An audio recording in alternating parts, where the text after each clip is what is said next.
Chapter 8 The Unexpected Visit. The square remained empty. I stood in the same place, unable to collect my thoughts, disturbed by so many terrible events. My uncertainty about Marya Ivánofna's fate tormented me more than I can say. Where was she? What had become of her? Had she had time to hide herself? Was her place of refuge safe and sure? Full of these oppressive thoughts, I went to the Commandant's house. All was empty. The chairs, the tables, the presses were burned, and the crockery in bits. The place was in dreadful disorder. I quickly ran up the little stair which led to Marya's room, where I was about to enter for the first time in my life. Her bed was topsy-turvy, the press opened and ransacked. The lamp still burned before the kivot, equally empty. But a small looking-glass hanging between the door and window had not been taken down. What had become of the inmate of this simple maiden's cell? A terrible apprehension crossed my mind. I thought of Marya in the hands of the robbers. My heart failed me. I burst into tears and murmured the name of my beloved one. At this moment I heard a slight noise, and Polashka, very pale, came out from behind the press. "Oh, Petr' Andréjïtch," said she, wringing her hands, "what a day! What horrors!" "Marya Ivánofna!" cried I, impatiently. "Where is Marya Ivánofna?" "The young lady is alive," replied Polashka. "She is hidden at Akoulina Pamphilovna's." "In the pope's house!" I exclaimed, affrighted. "Good God! Pugatchéf is there!" I rushed out of the room. In 2 jumps I was in the street and running wildly towards the pope's house. From within there resounded songs, shouts, and bursts of laughter. Pugatchéf was at the table with his companions. Polashka had followed me. I sent her secretly to call aside Akoulina Pamphilovna. The next moment the pope's wife came out into the ante room, an empty bottle in her hand. "In heaven's name, where is Marya Ivánofna?" I asked her with indescribable agitation.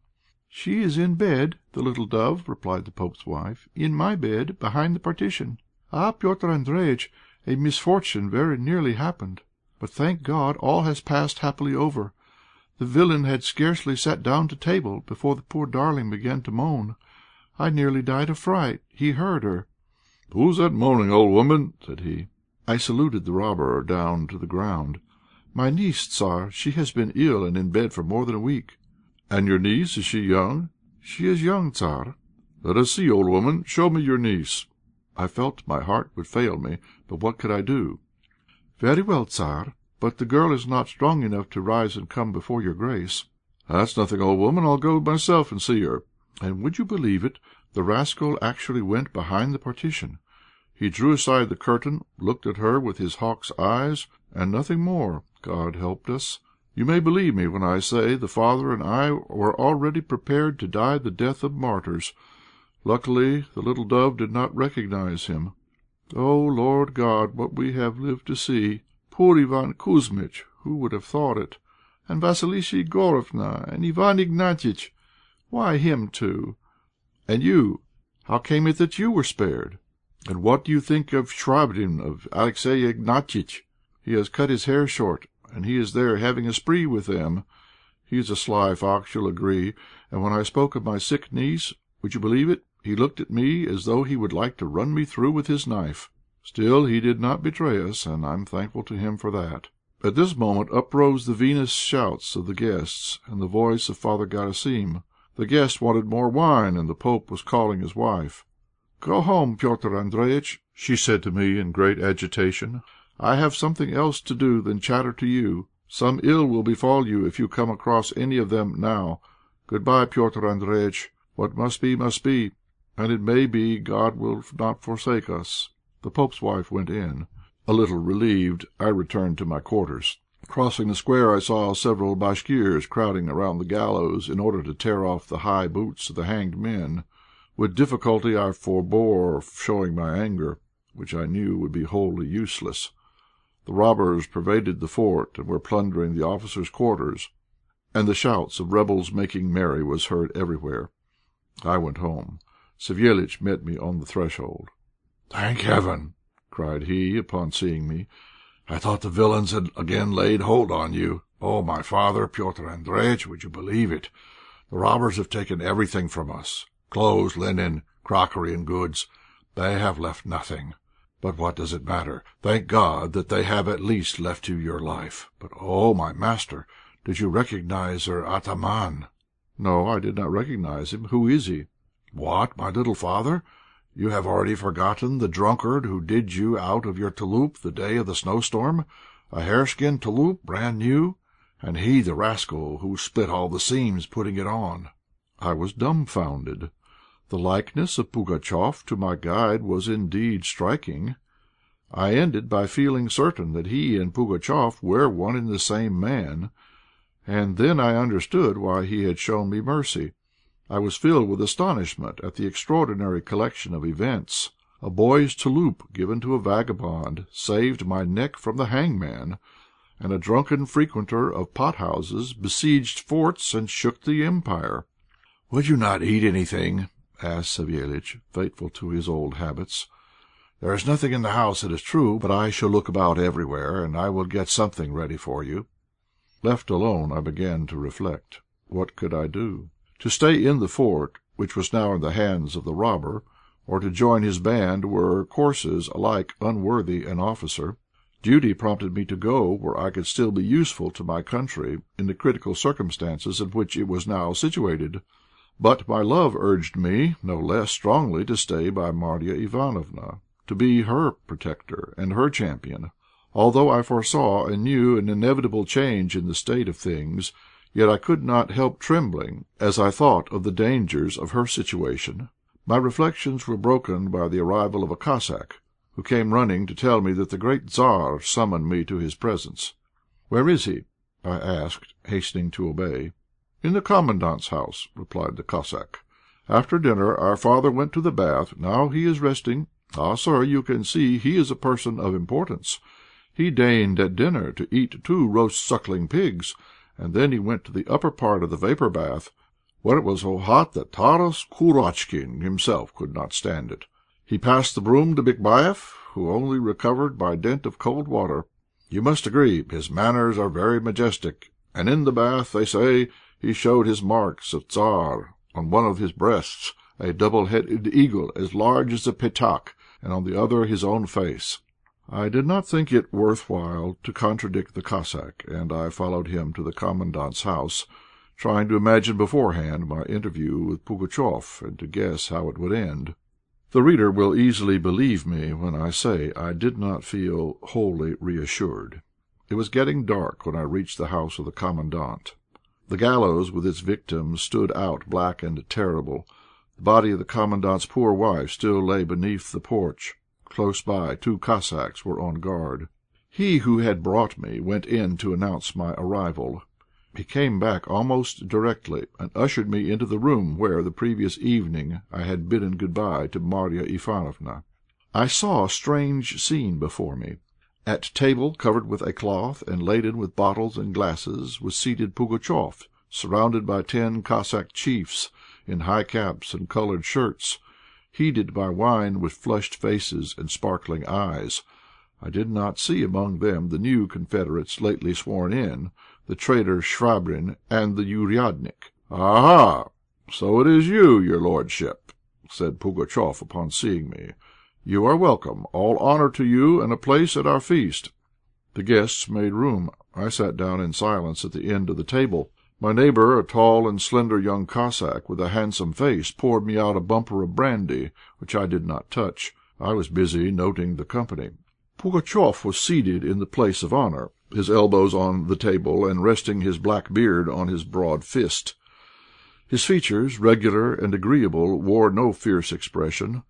He often addressed a man of about 50 years old, calling him sometimes Count, sometimes Timofeitch, sometimes Uncle. Each man considered himself as good as his fellow, and none showed any particular deference to their chief. They were talking of the morning's assault, of the success of the revolt, and of their forthcoming operations. Each man bragged of his prowess, proclaimed his opinions, and freely contradicted Pugatchéf, and it was decided to march upon Orenburg, a bold move which was nearly crowned with success. The departure was fixed for the next day. The guests drank yet another bumper, rose from table, and took leave of Pugatchéf. I wished to follow them, but Pugatchéf said, "Stay here, I wish to speak to you." We remained alone together. and for a few moments neither spoke. Pugatchéf looked sharply at me, winking from time to time his left eye with an indefinable expression of slyness and mockery.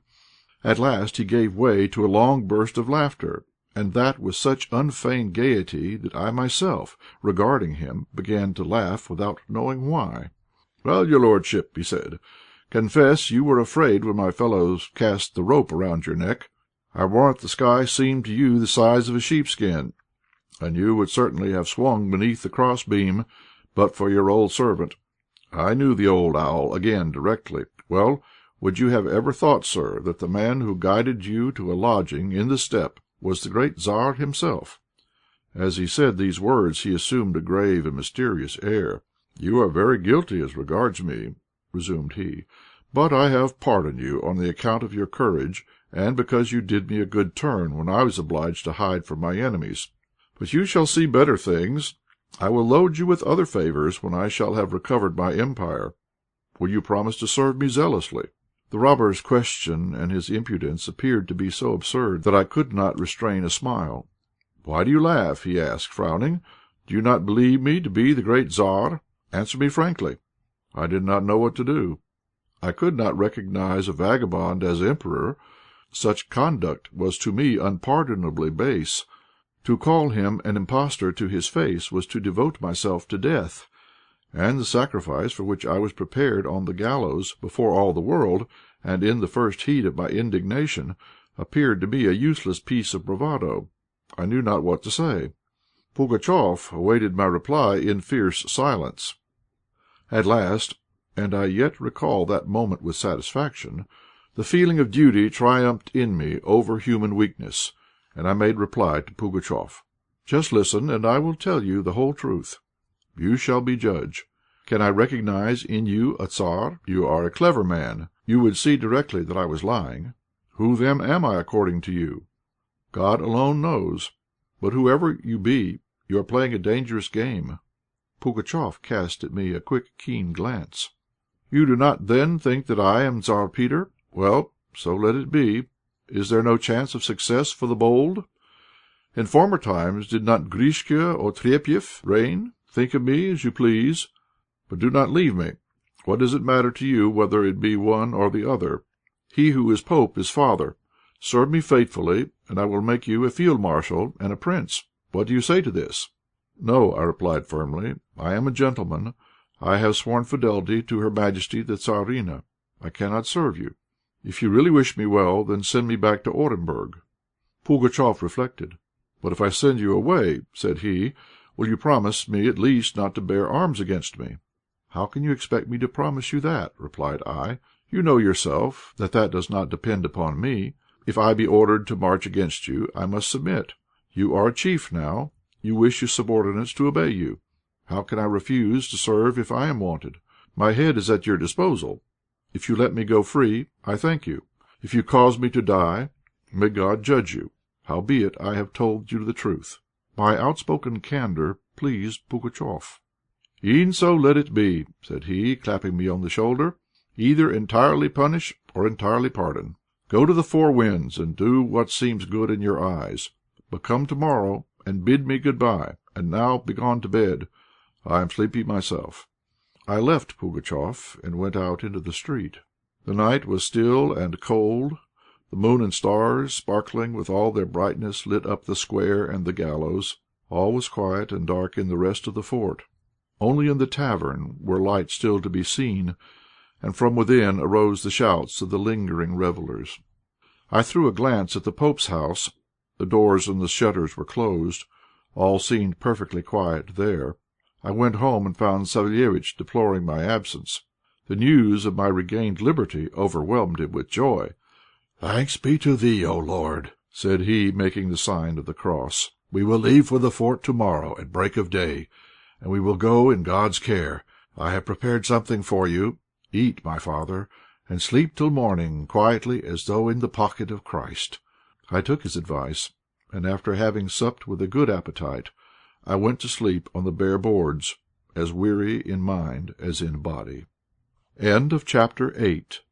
Recording by Kevin Davidson. www.blogordie.com gmail.com.